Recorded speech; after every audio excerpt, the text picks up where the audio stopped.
आज फिर मेरे पति ने मुझे धुतकार दिया था और खुद घर से बाहर चला गया था। मैं कमरे में बैठी रो रही थी। शायद मैं दुनिया की सबसे बड़ी बदनसीब लड़की थी, जिसे उसका पति नज़र भरकर देखना भी पसंद नहीं करता था और हर बार मेरे सामने जाने पर ही गुस्से से आग बबूला हो जाता। मुझे अपने सामने से हट जाने के लिए कहता। पति की नापसंदीदगी के बावजूद आज भी मैंने नया जोड़ा पहनकर खूब दिल लगाकर तैयारी की थी।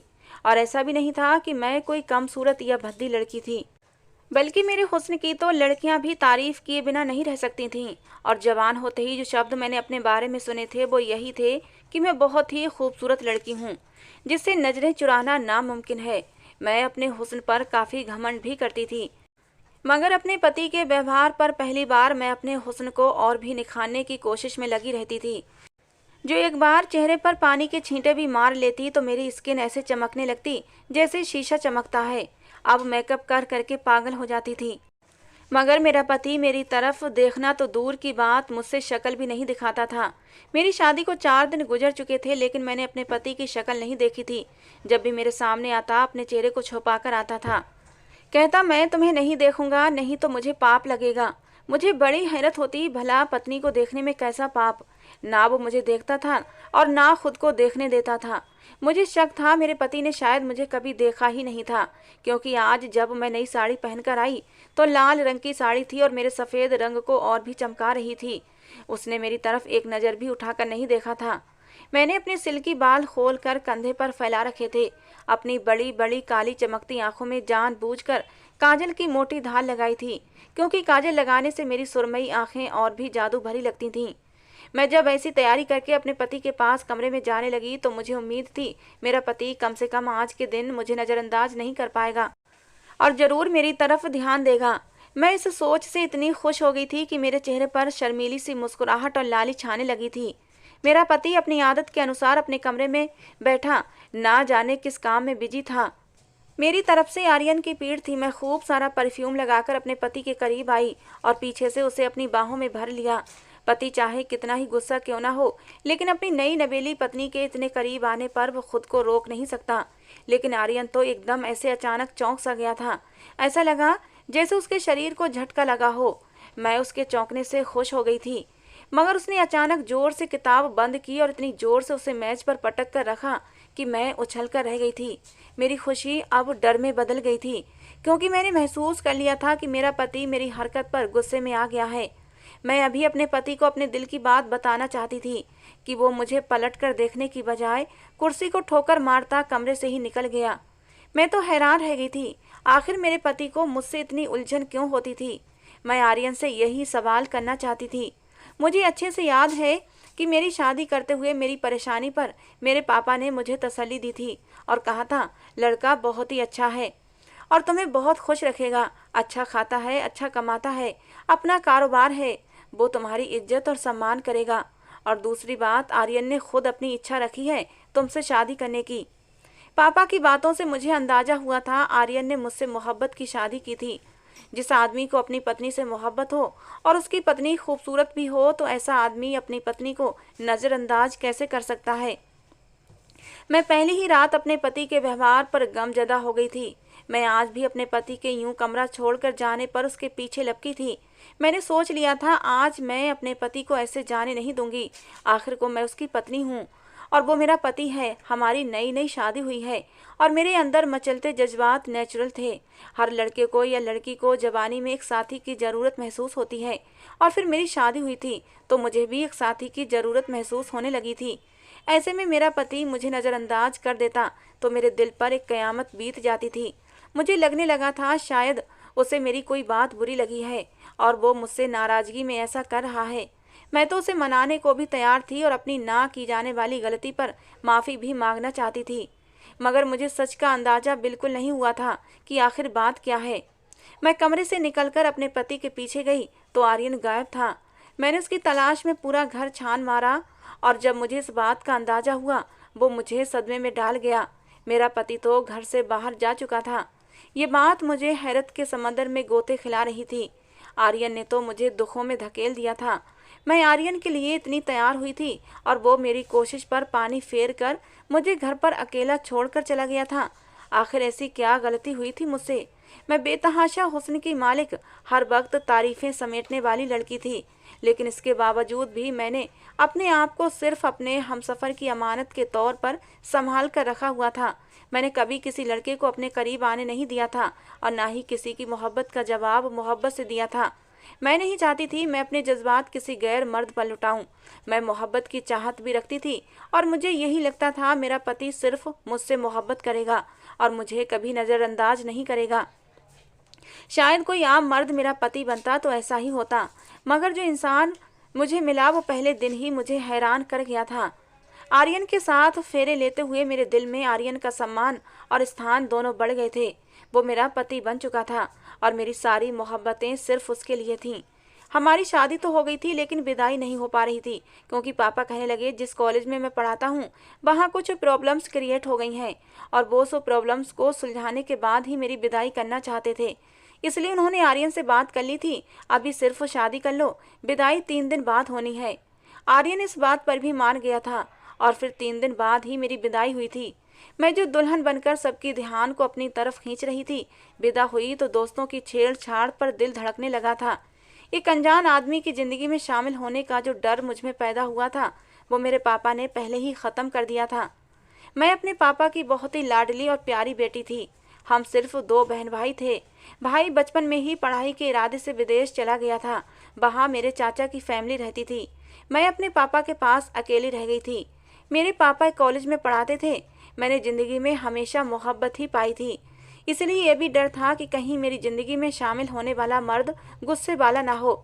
मगर पापा ने मुझे समझाया था कि वो बहुत ही अच्छा लड़का है, बिल्कुल तुम्हारे बाप के मिजाज जैसा। वो लड़का मेरे पापा का पुराना स्टूडेंट था, इसलिए मेरे पापा को उसके बारे में सब पता था। मैंने शादी से पहले अपने पति को सिर्फ तस्वीर में देखा था। वैसे तो हमारे घर का माहौल इतना पाबंद और पुराने ख्याल का नहीं था, मगर फिर भी मुझे अपने होने वाले पति से शर्म और झिझक महसूस होती थी और मेरे पति ने भी कभी मुझसे मिलने की ख्वाहिश जाहिर नहीं की थी। मैंने अपने पापा से शादी का जोड़ा लेने की बात की तो पापा ने बताया कि शादी का लहंगा आर्यन अपनी मर्जी से लेना चाहता है।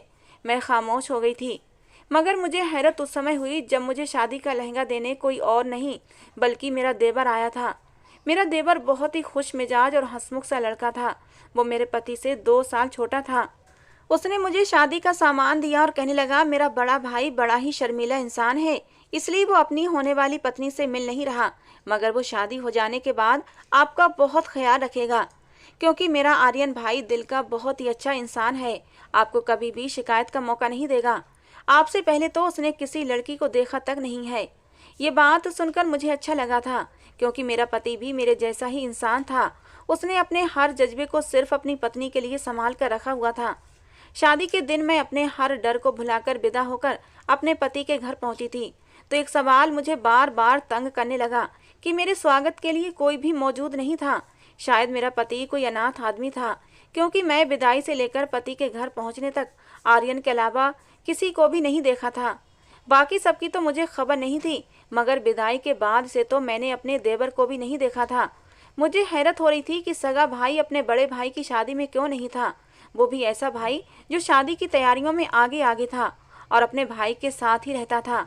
हर बात मुझे चौंका रही थी और सबसे बढ़कर जो बात मुझे बुरी लगी थी वो ये थी कि मैं अपने कमरे में बैठी थी और वहाँ कोई भी साज सजावट नहीं की गई थी। बस मैं एक ऐसे ही सादे से कमरे में बेड पर बैठी हुई थी, यहाँ तक कि बेड पर नई चादर भी नहीं बिछाई गई थी। मेरी शादी मेरे लिए सवालिया निशान बन गई थी। ये कैसी शादी थी जिसमें कोई रिश्तेदार नहीं थे, कोई साज सजावट नहीं थी, कोई भी खुश नज़र नहीं आ रहा था। मैं आर्यन से इस बारे में बात करना चाहती थी, मगर इंतजार करते करते मेरी आंख लग गई और जब मेरी आंख खुली तो मुझे एक जोरदार झटका लगा, क्योंकि दिन ढलने वाला था। मैं इतनी देर तक सोती रही, मगर ना मुझे किसी ने जगाया और ना अब तक मुझे कोई नज़र आ रहा था। जाहिर है मेरा पति आर्यन पहली रात कमरे में ही नहीं आया था। अगर वो कमरे में आता तो ज़रूर मेरी आंख खुल जाती। मैं नींद की इतनी पक्की भी नहीं थी, और दूसरी बात, जब वो कमरे में आता तो मुझे ज़रूर जगाता। मैं इस बात पर जितना हैरान होती उतना कम था। मेरी शादी हो चुकी थी, मगर अब तक मैंने अपने पति को नहीं देखा था। शायद मेरे पति ने मुझे सजावट श्रृंगार में देख लिया हो, लेकिन मैंने नहीं देखा था। मैं उदासी से अपना श्रृंगार ख़त्म करने लगी। धीरे धीरे अपनी ज्वेलरी उतारी और शादी का भारी लहंगा भी उतार दिया और सादा सा एक सलवार सूट पहन लिया। इस खाली कमरे में बैठे बैठे मुझे शाम हो गई थी। मुझे समझ नहीं आ रहा था घर में सन्नाटा क्यों था और मेरा पति मुझे छोड़कर कहाँ चला गया था। शाम होने पर मजबूरन मैंने अपने पापा को कॉल लगाई। मैं सोच चुकी थी अपने पापा से शिकायत करूंगी कि आर्यन कैसा अजीब मर्द है जो पहले दिन की दुल्हन को घर में अकेला छोड़कर न जाने कहाँ चला गया है। और मुझे अपने पापा से भी गिला था। मैंने हमेशा देखा था लड़की ब्याह कर चली जाती है तो मायके वाले अगले दिन उसके पास उससे मिलने जाते हैं। मेरी माँ जिंदा नहीं थी, सिर्फ एक भाई और पापा ही मेरी पूरी फैमिली थे। हम लोग बस 3 ही मेंबर थे और वो भी इस वक्त साथ नहीं थे। मेरे पापा ना मुझसे मिलने आए और ना ही फ़ोन पर कोई बात की थी। मैं शिकायत लगाने का सोचकर कॉल लगाती रही मगर मेरे पापा ने कॉल अटेंड नहीं की। मेरा भाई तो चलो इस समय यहाँ मौजूद नहीं था, वो बाहर देश में रहता था और उससे मेरी कभी इतनी दोस्ती भी नहीं रही थी कि मेरी शादी पर वो आ पाता। मैं सर झुकाए बैठी हुई थी। ना आर्यन घर आया था, ना पापा ने कॉल उठाई थी। मेरा दिल अब अजीब से डर में घिरने लगा था। रात हुई तो आर्यन घर आ गया। मैंने उससे बात करने की कोशिश की, उससे शिकवा करने की कोशिश की मगर वो मुझे नज़रअंदाज करता हुआ किचन में चला गया और अपने साथ लाया खाना बर्तन में निकालकर मेरा हिस्सा वहीं किचन में रखकर अपने कमरे में चला गया। अभी तक उसने अपना चेहरा मेरी तरफ नहीं किया था। मैं उसकी इस हरकत पर हैरान हुई थी मगर भूख की वजह से मैंने ज़्यादा सवाल नहीं किया। सुबह की भूखी प्यासी थी, चुपचाप खाना लेकर खाने बैठ गई। अभी मैं खाना खा ही रही थी कि अचानक आर्यन ने आकर चाय का कप मेरे सामने रखा और इससे पहले मैं सर उठाकर कोई बात करती वो वापस जा चुका था। मैं थकी हुई थी और अपने पापा से बात ना होने की वजह से परेशान भी थी, इसलिए चुपचाप चाय पीने लगी। चाय पीकर उठी ताकि जाकर आर्यन से बात कर सकूं मगर अचानक ही मुझे चक्कर सा आ गया और मैं लड़खड़ाते हुए ज़मीन पर गिर गई। जब मेरी आँख खुली तो मैं बिस्तर पर थी और दिन निकल आया था। मुझे कमरे में यकीनन आर्यन ही लाया था मगर वो इस वक्त कमरे में मौजूद नहीं था। मुझे पता चला उसने मुझे चाय में नशा मिलाकर दिया होगा, तभी मैं बेहोश हो गई थी। मेरा दिमाग अब उलझने लगा था। कुछ दिन ऐसे ही गुजरते चले गए। अब तो मेरा दिमाग और भी ज़्यादा उलझने लगा था। मेरे पापा भी ना जाने कहाँ गायब हो गए थे और आर्यन अजीब अजनबियों वाला व्यवहार दिखा रहा था। हर तरफ से थक हार कर मैंने अपने भाई को कॉल लगा दी। अब मुझे कोई भी नज़र नहीं आ रहा था जिससे मैं मदद मांगती सिवाय मेरे भाई के। मैंने उससे मदद मांगने के इरादे से उसे कॉल की। मुझे उम्मीद थी मेरी परेशानी को वो समझेगा और पापा के बारे में भी मुझे ज़रूर कुछ बताएगा कि वो मेरी कॉल क्यों नहीं उठा रहे और हो सकता है आर्यन से भी बात करे। मगर कॉल पर उसने जो कुछ मुझे बताया मेरे सर पर पूरे घर की छत गिर गई थी। मेरी परेशानी पर मेरा भाई बोला कि पापा किसी ज़रूरी काम की वजह से तुम्हारी शादी के दूसरे दिन ही फ्रांस चले गए हैं और फिलहाल वो तुमसे कांटेक्ट नहीं कर सकते, इसलिए तुम उन्हें तंग मत करो। और जब मैंने आर्यन के बारे में बताया तो बोला कि तुम्हारे पास अब एक वही इंसान है जिसके पास तुम्हें रहना है, इसलिए खुद को एडजस्ट करो और जैसा आर्यन कर रहा है उसे करने दो। तुम्हारे पास इसके अलावा कोई दूसरा चारा नहीं है। वो तुम पर कोई जुल्म नहीं कर रहा। ऐसे हालातों में यही काफ़ी है कि वो तुम्हें अपने पास रख रहा है। मेरा भाई अपनी बात कह के कॉल काट चुका था और मैं पत्थर की बनी बैठी रह गई थी। मेरे बाप का ऐसा कौन सा काम था कि वो यूं अचानक चुपचाप चले गए और मुझसे बात भी नहीं की। मुझे अब रोना आने लगा था। मेरी ज़िंदगी अचानक ही उलझ कर रह गई थी। कुछ ना कुछ राज जरूर था इस सब के पीछे। कुछ दिन तो मैंने रो धोकर गुजार लिए मगर फिर भी अपने पति आर्यन का मुझसे यूँ दूर दूर रहना मुझे खलने लगा था। मैं एक आम सी लड़की थी। शादी के बाद भी मुझसे मेरा पति दूरी बना रहा था और मुझे ये सब कुछ बर्दाश्त नहीं हो रहा था। अपने पति का ध्यान पाने के लिए धीरे धीरे मैंने पूरा घर संभाल लिया था।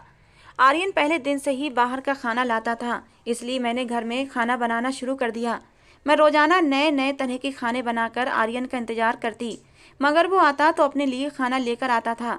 मैं जब भी उसके सामने जाती उससे बात करने की कोशिश करती तो वो मुझसे दूरी बनाने लगता, अपना मुंह फेर लेता और मुझसे उखड़े उखड़े शब्दों में बात करता।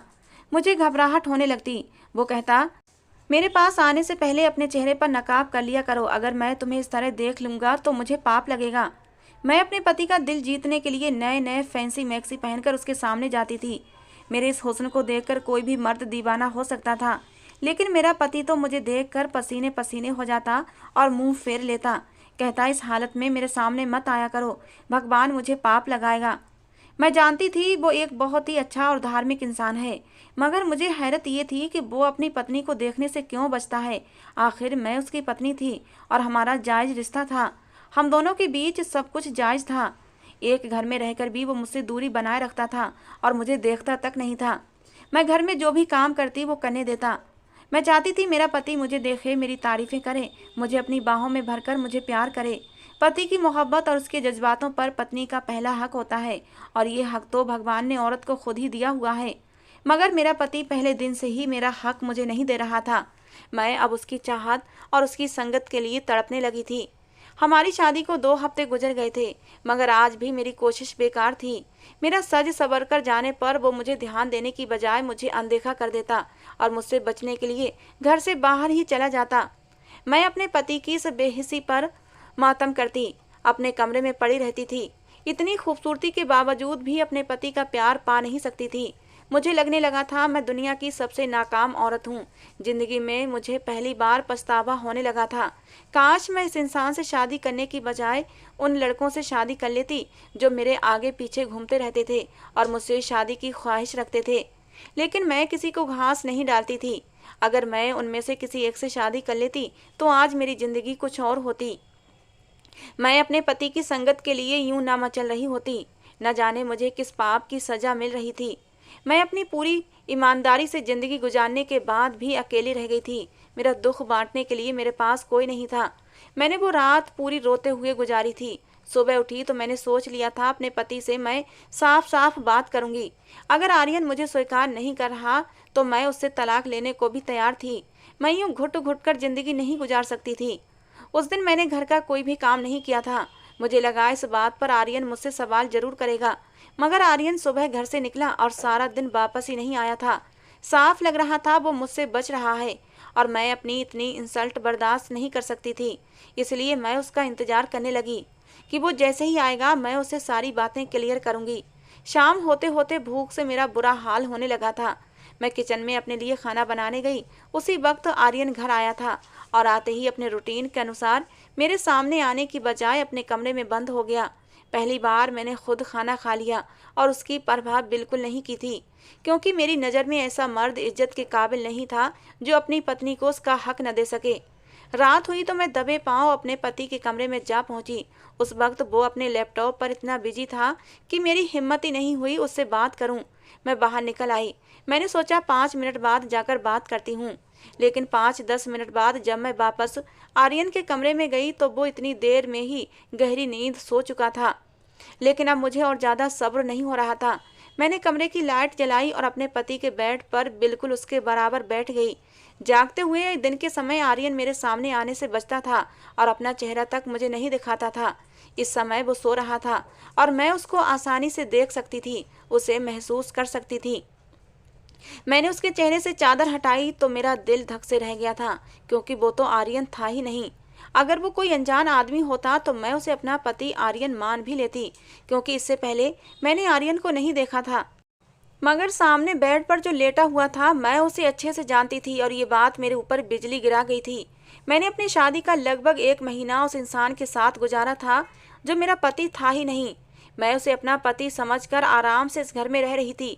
मैं चकराकर जमीन पर धड़ाम से गिर गई थी। शायद मैं दिमागी तौर पर बहुत कमजोर हो चुकी थी या फिर बहुत तेज झटका था जो मेरे दिमाग को लगा था, इसलिए मेरे अंदर और ज़्यादा ताकत नहीं बची थी और मैं बेहोश होकर गिर चुकी थी। मैं होश में आई तो मुझे एकदम सब कुछ याद आ गया। मैं एक झटके से उठकर बैठ गई। कमरे में इस वक्त कोई भी मौजूद नहीं था। मैं समझ गई कि बेहोश होने पर उसी ने लाकर मुझे बिस्तर पर लिटाया होगा, लेकिन खुद हमेशा की तरह गायब हो गया था। मैं सर हाथों में पकड़े रोने लगी। मुझे लाड प्यार से पालने वाला मेरा बाप मेरे साथ ये क्या कर गया था। मुझे लगा मैं भरी दुनिया में अकेली रह गई हूँ। पति पत्नी जैसे इतने पवित्र रिश्ते को इस्तेमाल किया गया था। अगर मुझे अंदाजा होता कि शादी के नाम पर मेरे साथ ये सब कुछ होने वाला है तो शायद उसी दिन विदाई होने की बजाय मैं खुदकुशी कर लेती। दुख की बात तो ये थी कि अभी तक ना मैं किसी से सवाल कर सकती थी और ना ही किसी को कुछ बता सकती थी। अपने भाई का नंबर भी मैंने उसी दिन गुस्से में डिलीट कर दिया था, और अगर वो नंबर होता भी तो कोई काम का नहीं होता, क्योंकि मेरा भाई मेरी बात पर विश्वास न करता। यकीनन वो मुझे पागल या गलत समझ लेता। मगर अब मैं खामोश भी नहीं रह सकती थी। मैं आर्यन को ढूंढना चाहती थी। आखिर वो कहाँ गया? मुझे सिर्फ ये पता था मेरे पति का नाम आर्यन है। हालांकि मैंने उसे देखा नहीं था, क्योंकि फेरे लेते समय उसके पूरे चेहरे पर सेहरा पड़ा हुआ था। शादी के बाद से कभी मैं इस घर से बाहर भी नहीं गई थी, वरना आस पड़ोस के लोग ही मुझे आर्यन की सच्चाई के बारे में बता देते। लेकिन अब मैं चुप बैठने वाली नहीं थी। मैं दबे कदमों उठी और बाहरी गेट पर चली आई। मैंने दरवाजा खोला और बाहर गली में निकलकर खड़ी हो गई। सामने बराबर वाले घर से एक औरत बाहर निकल रही थी। मुझे देखकर चौंक गई। मैंने झिझककर उस औरत से कहा कि मैं आपसे कुछ पूछना चाहती हूँ, क्या आप इसी मोहल्ले में रहती हैं? तो वो औरत बड़े प्यार से बोली, हाँ ये मेरा घर है, तुम आ जाओ, हम बैठकर बात कर लेते हैं। मैं जल्दी से उस औरत के साथ उसके घर चली गई। उस औरत ने मुझे बिठाया, पानी पिलाया, फिर कहने लगी, हम तो सोच रहे थे इस घर में आने वाली लड़की शायद लोगों से मिलना जुलना पसंद नहीं करती, इसीलिए कभी घर से बाहर नहीं निकली। उस औरत के सवाल पर मुझे रोना आने लगा। अब मैं उसे क्या बताती पिछले 1 महीने से मैं किस मुश्किल का शिकार रही थी। मैंने बातों बातों में उस औरत से अपने पति आर्यन के बारे में पूछा तो वह मेरे पति का नाम सुनकर एकदम चौंक गई और मुझे ऐसे देखने लगी जैसे मेरे सवाल पर उसे विश्वास न आ रहा हो। मैं उसके हैरत की वजह पूछने लगी तो वो कुछ अविश्वास से बोली, क्या तुम नहीं जानती कि वो कहाँ गया है? मुझे तो हैरत हो रही है कि तुम्हें अपने पति के बारे में कुछ भी नहीं पता। उस औरत के बोलने का अंदाज ऐसा था कि मेरा दिल धक से रह गया था। मुझे किसी अनहोनी का एहसास होने लगा था। मैंने डरते हुए नाम में सिर हिलाया तो उस औरत ने जो बात मुझे बताई मेरे शरीर से जान निकालने के लिए काफ़ी थी। वो औरत बहुत ही दया भरी नज़रों से मुझे देखकर बोली कि वो बेचारा तो अपनी शादी से 1 दिन पहले ही मर गया था। उसका एक्सीडेंट हुआ और वो मौके पर ही मर गया था। हम सबको उसकी जबान मौत का बहुत सदमा पहुंचा था। यकीन नहीं आता कि उसकी मौत हो गई है। कितना खुश था अपनी शादी को लेकर, खुशी खुशी सारी तैयारियां कर रहा था। हमारे घर भी दावत देने आया था कि आंटी जी मेरी शादी में आपने जरूर आना है। बहुत ही अच्छे दिल का मालिक था। पूरे मोहल्ले में सब उसे पसंद करते थे। लेकिन अफसोस उसकी जिंदगी इतनी ही थी। शादी से 1 दिन पहले अपनी शादी का कुछ सामान लेने मार्केट जा रहा था। तेज रफ्तार ट्रक ने उसकी गाड़ी को टक्कर मार दी। बहुत ही बड़ा एक्सीडेंट हुआ था कि मौके पर ही वो दम तोड़ गया। वो औरत अफसोस करते हुए न जाने क्या क्या बोल रही थी और मैं तो ऐसी थी जैसे मेरे शरीर में जान ही ना हो। मेरा पति मर चुका था, मैं विधवा हो चुकी थी और मुझे खबर ही नहीं हुई थी। मुझे अब रोना आने लगा था। मैं विधवा होने के बावजूद सुहागन बनकर विदा होकर आंखों में कितने सपने सजाकर लाई थी। लेकिन मुझे तो पता ही नहीं था कि मैं विधवा हूँ और मेरा पति मर चुका है और जो मुझे विदा कराकर लाया था वो मेरा पति नहीं बल्कि मेरा देवर था। अब तक मैं एक गैर मर्द के साथ रह रही थी।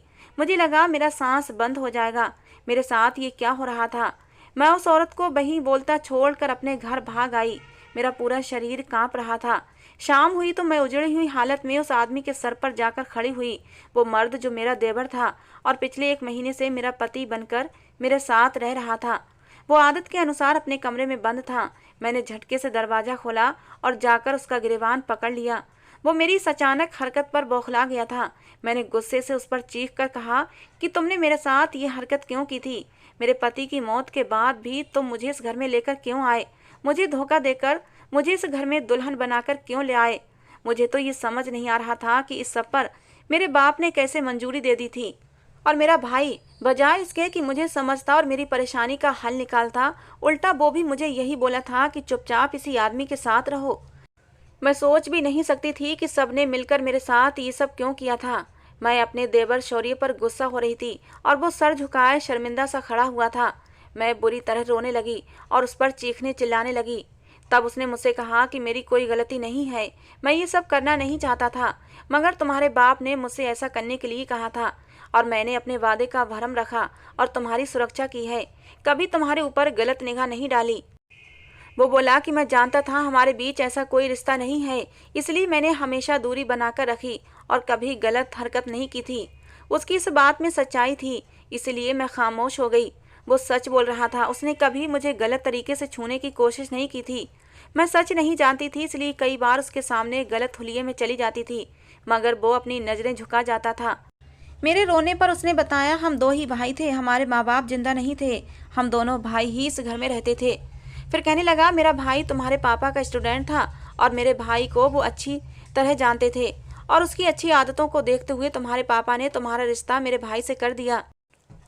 लेकिन किस्मत को कुछ और ही मंजूर था। मेरे भाई की जिंदगी इतनी ही लिखी थी। तुम्हारी विदाई 3 दिन बाद होनी थी, क्योंकि तुम्हारे पापा ने यही शर्त रखी थी, और शर्त के अनुसार भाई अपनी विदाई की तैयारी में लगे हुए थे। मुझसे कह रहे थे तुम्हारी भाभी को विदा कराकर लाना है, और देखो किसी चीज की कमी नहीं होनी चाहिए। इसलिए वो खुशी खुशी सारे काम कर रहे थे। लेकिन ये खुशी उन्हें ज्यादा दिन रास नहीं आई। विदाई से 1 दिन पहले ही उनकी मौत हो गई। जैसे तैसे मैंने खुद को संभाला और तुम्हारे पापा के पास पहुंच गया, और तुम्हारे पापा को सच बताया कि मेरा भाई मर चुका है और अब ये विदाई नहीं हो सकती। लेकिन तुम्हारे पापा पहले से ही परेशान बैठे थे, क्योंकि उन्हें भी आर्यन के मरने की खबर मिल चुकी थी। पापा की परेशानी की सबसे बड़ी वजह कुछ और भी थी। उन्होंने शौर्य को बताया था कि मैं क्या करूं, मेरे ऊपर अजीब मुसीबतें टूट पड़ी हैं। एक तो आर्यन की अचानक मौत ने मुझे बदहवास कर दिया है। दूसरा, मैं अब यहाँ ज़्यादा नहीं रुक सकता, क्योंकि मैंने अपने एक स्टूडेंट को सजा दी थी, लेकिन मुझे नहीं पता था वो दिल का मरीज है। उसी सजा के दौरान उसे अटैक आया और वो मर गया। वो एक जागीरदार घराने से संबंध रखता था। अब वो लोग मेरे दुश्मन बन गए हैं और मुझे मारने पर तुल गए हैं। शौर्य मुझे बताने लगा कि उधर तुम्हारे पापा तुम्हारे लिए भी परेशान थे और उन्हें अपनी जान के भी लाले पड़े हुए थे। फिर मेरे पापा ने मेरे देवर शौर्य से कहा कि अभी तुम खामोशी से दुल्हन को ले जाओ और उसकी हिफाजत करना। जब सारा मामला सुलझ जाएगा तो मैं खुद अपनी बेटी को लेने आऊँगा और उसे सब कुछ सच बता दूंगा। वो घर से जल्दबाजी में फ्रांस चले जाना चाहते थे और मुझे कुछ भी पता नहीं पाए थे। उन्होंने अपना नंबर भी बंद कर लिया था, जिससे कि कोई उनको पकड़ न सके। लेकिन उनकी किस्मत खराब थी, अगले दिन ही पुलिस ने उन्हें पकड़ लिया। मेरा बाप जेल में था और इसी वजह से भाई ने भी मुझे खामोश रहने का कहा था। मेरा देवर सब बात बताकर खामोश हो गया था और मैं सदमे की हालत में चली गई थी। मुझे परेशानी से बचाने के लिए मेरे बाप ने ये सब कुछ किया था। मैं ये सब सुनकर रोने लगी थी। मेरे देवर ने मुझसे कहा कि तुम्हारे पापा के ऊपर से अब केस खत्म होने वाला है, वो जल्दी ही आज़ाद हो जाएंगे, क्योंकि बात सारी क्लियर हो चुकी है। क्योंकि तुम्हारे पापा को नहीं पता था वो लड़का दिल का मरीज है, और दूसरी बात, अगर वो दिल का मरीज था तो उसे किसी भी समय अटैक आ सकता था। उसमें तुम्हारे पापा को दोषी करार नहीं ठहराया जा सकता। इसलिए ये केस जल्दी ही ख़त्म होने वाला है। तुम्हारे पापा बाइज्जत बरी हो जाएंगे। लेकिन जो कुछ भी था, मेरी ज़िंदगी तो बर्बाद हो चुकी थी। मेरा पति तो मुझे यूँ विधवा और रोता हुआ छोड़कर जा चुका था। 3 दिन बाद ही मेरे पापा जेल से छूटकर आ गए थे। मैं अपने घर चली गई और समय तेजी से गुजरने लगा। फिर मेरे पापा ने फैसला कर लिया कि मेरी शादी मेरे देवर शौर्य से कर दी जाए। मेरे पापा ने शौर्य से बात की तो शौर्य को भी इस बात से कोई इनकार नहीं था और मुझे भी इनकार नहीं था, क्योंकि जो मर्द अपने भाई की विधवा की हिफाजत इतनी लगन से कर रहा था तो फिर अपनी पत्नी को तो वो बहुत ही इज्जत और सम्मान के साथ रखता। आज मैं शौर्य की पत्नी बनी उसके कमरे में बैठी हुई थी। आज सुहागरात का कमरा भी सजा हुआ था और मेरा पति भी मेरे सामने बैठा मेरी तारीफ कर रहा था। आज उसने मुझे धुतकारा नहीं था, बल्कि प्यार से मेरा हाथ चूम लिया था। मेरे हाथ में मुंह दिखाई की अंगूठी भी पहनाई थी। कहने लगा, मुझे माफ़ कर दो जो मेरी वजह से तुम इतने दिनों तक तकलीफ में रही थी, लेकिन वो सब करना मेरी मजबूरी थी। मुझे शौर्य से कोई शिकायत नहीं थी, लेकिन दुख जरूर था आर्यन के जाने का। हालांकि आर्यन से मेरी कोई दिली लगाव नहीं था, बस एक रिश्ता था पति पत्नी का, जिसकी वजह से मेरा उससे दिल जुड़ गया था। लेकिन अब मैं शौर्य की पत्नी थी और पूरे अधिकार के साथ मैंने शौर्य के सीने पर अपना सर टिका दिया था। उसने भी मुझे अपनी बाहों में समेट लिया था। मेरे दिल के मचलते जज्बातों को आज सुकून मिल गया था। आगे आने वाली ज़िंदगी में अब सिर्फ खुशियाँ ही खुशियाँ थीं। दोस्तों, आज की हमारी कहानी आपको कैसी लगी ज़रूर बताना। पसंद आई हो तो प्लीज़ लाइक करना। रोज़ एक नई कहानी सुनने के लिए हमारे चैनल को भी सब्सक्राइब करना। मिलते हैं दोस्तों एक नई कहानी के साथ। कहानी को पूरा सुनने के लिए आप लोगों का बहुत बहुत धन्यवाद।